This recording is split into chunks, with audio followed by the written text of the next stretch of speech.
7 अक्टूबर 2023 को हमास ने जिस लेवल पर गोला बारूद के साथ इजराइल पर हमला किया था, इसका अंदाजा किसी को भी नहीं था।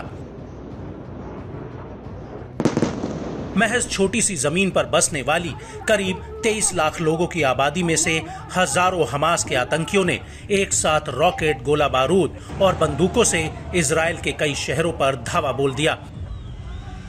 लेकिन सवाल ये उठता है कि आखिर इतने बड़े लेवल पर अटैक करने के लिए हमास को हथियार किसने दिए?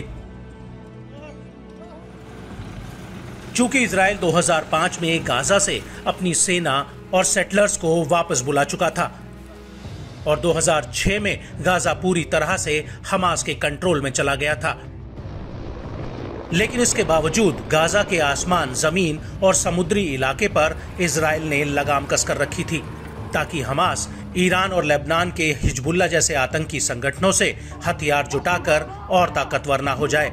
लेकिन इसके बावजूद हमास गोला बारूद का जखीरा जुटाने में सफल हुआ।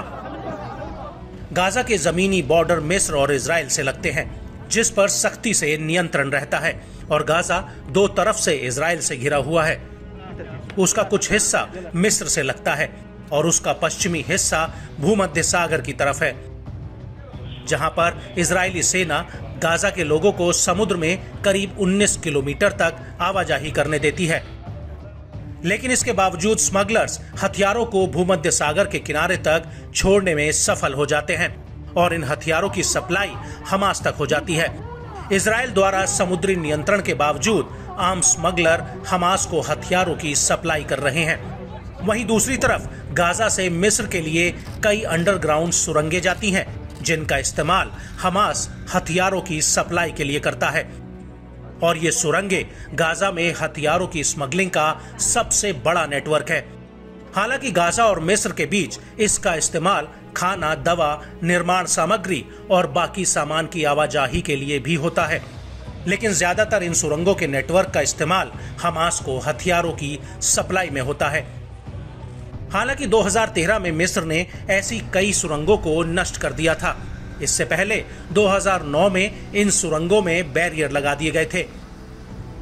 2013 और 2014 में मिस्र की सेना ने करीब 1200 सुरंगें नष्ट कर दी थी।